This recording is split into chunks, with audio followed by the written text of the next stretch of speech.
नमस्ते traders and welcome back to chart सही है। मेरा नाम है अपूर और मैं आपके लिए लाया हूं एक एनालिसिस वीडियो जिसमें हम डिस्कस करेंगे कि कल 8 जुलाई ट्यूसडे 2025 को कैसे मूव कर सकता है निफ्टी 50। अभी निफ्टी 50 के डिस्कशन करने से पहले मैं आपको एक बार ज़रा ग्लोबल न्यूज़ दिखा देता हूं जो अभी डेवलप हो रही हैं। तो जो इस समय ग्लोबल न्यूज़ मेनली चल रही हैं वो ये चल रही है कि ब्रिक्स की समिट हुई ब्राज़ील में जो समिट हुई उस समिट में जो ब्रिक्स नेशंस हैं इन्होंने क्रिटिसाइज़ करा ट्रम्प के टैरिफ को। तो ये एक मतलब एक रिफ्ट क्रिएट हो रहा है ब्रिक्स नेशन और ट्रम्प के बीच में, जिसमें कि इंडिया भी एक पार्टिसिपेंट है। ब्रिक्स का आयोग इंडिया के लिए है। अगर आप देखें उसके बाद फिर क्या हुआ कि ट्रम्प ने 10% टैरिफ का थ्रेटन करा ब्रिक्स कंट्रीज़ को, उनके एलाई कंट्रीज़ को, और जो भी ट्रम्प के अकॉर्डिंग एंटी अमेरिकन एक्टिविटीज़ होंगी, जो ब्रिक्स को एंटी अमेरिकन कहता है। इज़राइल और यमन में थोड़ा सा कॉन्फ्लिक्ट हो गया है। जो हूती रेबल्स हैं इनके यमन के और जो नेतन्याहू की इज़राइल गवर्नमेंट है इनके बीच में थोड़ा सा कॉन्फ्लिक्ट हो गया। तो ये एक चीज़ देखने वाली होगी कि अगर गल्फ़ में ये कॉन्फ्लिक्ट और स्टार्ट हो गया तो इस पे कैसे मार्केट्स रिएक्ट करते हैं।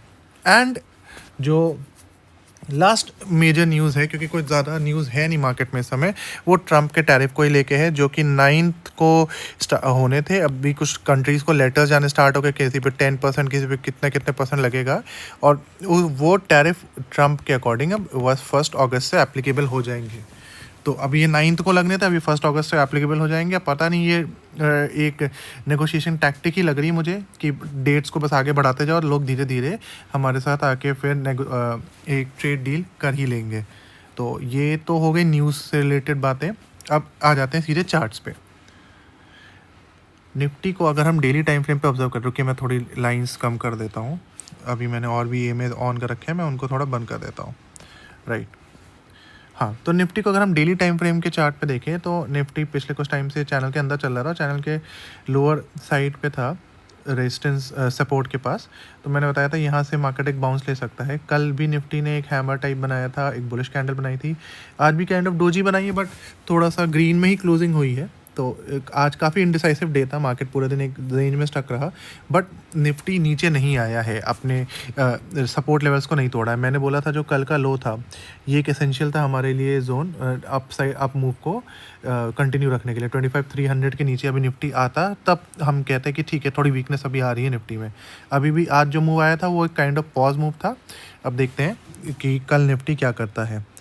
एक बार को हम इसे अर्ली टाइम फ्रेम में देख लेते हैं कि निफ्टी ने कैसे आज रिएक्ट करा।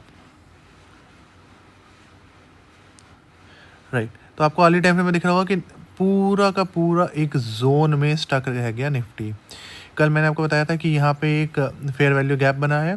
मार्केट उस फेयर वैल्यू गैप के टॉप पे खुला, उसके मिड तक आया, लोअर पार्ट तक भी आया, और उसी फेयर वैल्यू गैप पे ही मार्केट एक तरह से चिपका रहा और कहीं भी जाने का इसका मन कर नहीं रहा था। नीचे जो ट्रेंड लाइन मैंने आपको बताई थी चैनल, उसके काइंड ऑफ ये लोअर साइड पे है, बट अभी मैं इसको मानूंगा ये भी सपोर्ट जोन ही है, क्योंकि ट्रेंड लाइन कोई स्पेसिफिक लाइन तो होती है नहीं। इस लाइन के ऊपर भी इस एक जोन सा ही होता है। तो ये जोन के मार्केट अगर ऊपर निकलेगा तो अभी भी अप साइड का मूव कंटिन्यू हो सकता है। और जो ऊपर से ट्रेंड लाइन आ रही है ये इसके लिए एक रेजिस्टेंस है, जिस रेजिस्टेंस को तोड़ के मार्केट ये जो ऊपर वाला फेयर वैल्यू गैप वाला जोन है यहाँ तक मार्केट आसानी से जा सकता है। अगर हम RSI को देखें तो RSI भी आपको दिख रहा होगा 50 के जोन में है। RSI भी आपको आज बता रहा था कि मार्केट कुछ नहीं करना चाहता, आज तो बस ऑप्शन सेलर्स का दिन था, स्टैडल स्ट्रैंगल वालों का, और मार्केट ने उन्हीं को रिवॉर्ड करा। ना ऊपर गया ना नीचे गया, तो कोई भी ऑप्शन बायर का आज कुछ भी नहीं बना होगा। अभी निफ्टी के 15 में टाइम फ्रेम में आपको दिख रहा होगा कि कल जो मैंने जोन्स मार्क करे थे मार्केट उन्हीं जोन में ही स्टक रह गया। तो ना इसमें मार्केट ने ऊपर जाने का सोचा। सुबह मार्केट थोड़ा सा ऊपर गया भी था, फिर उसके बाद वो नीचे आ गया, फिर उसके बाद फिर एक बार ऊपर गया और फिर वो साइडवेज होके पूरे डे एंड कर दिया। तो आज मार्केट ने काफ़ी ज़्यादा रुलाया होगा जो पोजिशनल ऑप्शन बाइंग करते हैं। जो स्कैल्पर्स होंगे उनका तो फिर भी कुछ बन गया होगा, पर मेजरली आज जो प्रॉफिट में होंगे वो ऑप्शन सेलर्स ही होंगे। एंड मार्केट ने कुछ भी आज मूव नहीं दिए हैं। रही बात लेवल्स की, कल के लिए क्या लेवल्स रहेंगे, तो मुझे तो नहीं लगता कि मुझे लेवल्स चेंज करने चाहिए। फिर भी अगर थोड़ा सा इन्हें अपडेट करना है तो चलो मैं ये कर देता हूँ कि ये लेवल अभी थोड़े और दूर कर देता हूँ, क्योंकि जोन अभी थोड़ा मार्केट ने बड़ा बना लिया है। ठीक है, तो अपसाइड का मूव तो मैं अब 25,490 के ऊपर ही देखूँगा। 490 के ऊपर मुझे लगता है 25,560 तक मार्केट जा सकता है। उसके बाद फिर सेकंड जोन 25,640 600 ये ले जा सकता है। एंड अगर उसके ऊपर भी कुछ मूव आया जो एक दिन में आना मुश्किल है, पर अगर आया तो फाइनल जोन है 25,740 तक तो जा ही सकता है मार्केट अभी के लिए, इस अप मूव को कंटिन्यू करते हुए। और डाउन साइड का मूव मुझे लगता है कि 25,385 के नीचे, 25,400 के नीचे, 385 380 मान लो आप, इसके नीचे जब जाएगा तभी देखना चाहिए हमें। एंड वो हमें पहला मूव दे सकता है 25,320 तक, दूसरा मूव दे सकता है 25,260 तक, और उसके नीचे फिर मैंने आपको जैसे बताया था एक जोन नीचे बना हुआ है 25,120 से लेके 25,80 तक, इस जोन में ही मार्केट एंड कर सकता है अगर बड़ा डाउन मूव आया, जो कि मैं एक्सपेक्ट नहीं कर रहा हूँ कि इतना बड़ा मूव कल ही कल में आ जाएगा। अगर फर्दर हम डिस्कस करें ओआई डेटा को, अच्छा कल सेंसेक्स की एक्सपायरी है। सेंसेक्स का जो प्रीमियम्स चल रहे हैं इस समय वो अराउंड 230 चल रहे हैं।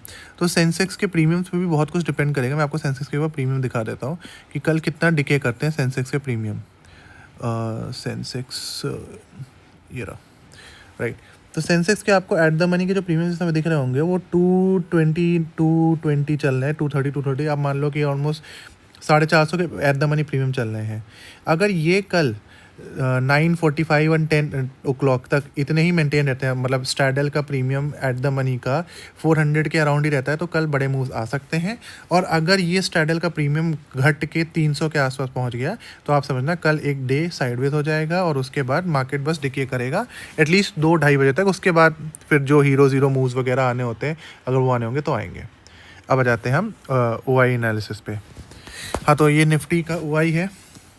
अगर आपको कल के निफ्टी का OI याद होगा तो आपको ये देख के लग रहा होगा कि निफ्टी के OI में ऑलमोस्ट उसी टाइप के टावर्स खड़े हुए हैं और कोई ज़्यादा जोन्स में चेंज आया है नहीं।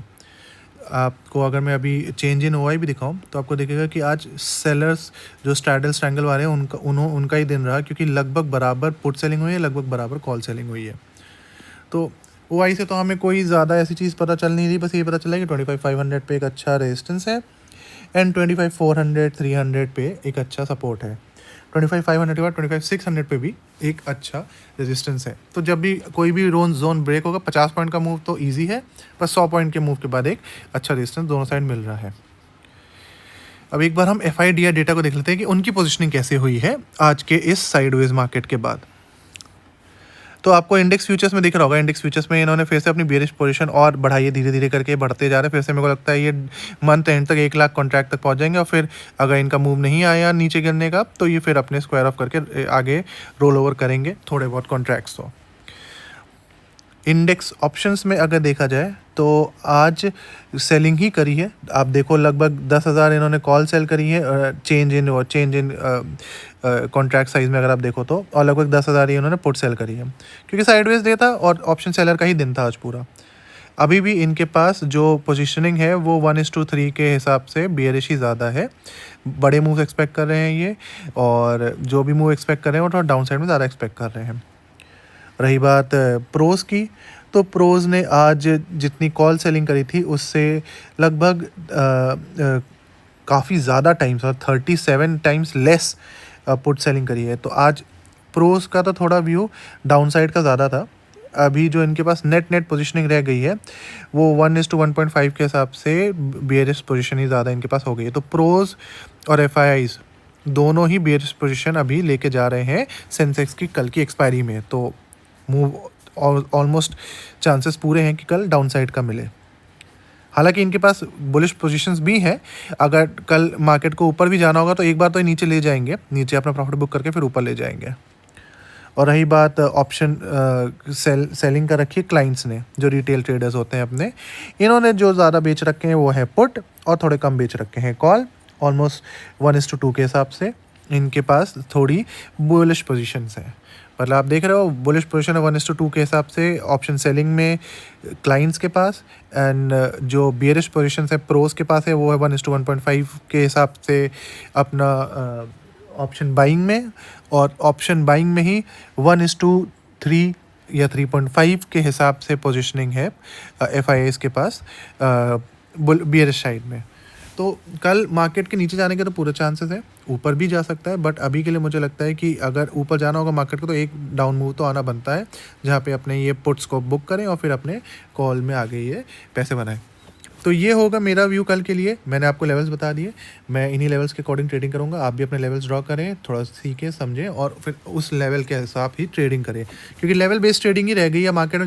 जब से जेन स्ट्रीट वगैरह हट गए हैं, तब आपको ये समझ में आएगा कि अब थोड़े जो लेवल्स होते थे वो ज़्यादा अच्छे से वर्क करेंगे। ये नहीं होगा कि बस एक कैंडल ऊपर आ गई फिर उसकी एक कैंडल नीचे आ गई और बस एक मैनिपुलेशन जो क्लियर दिखता था सबको वही हो रहा है मार्केट में।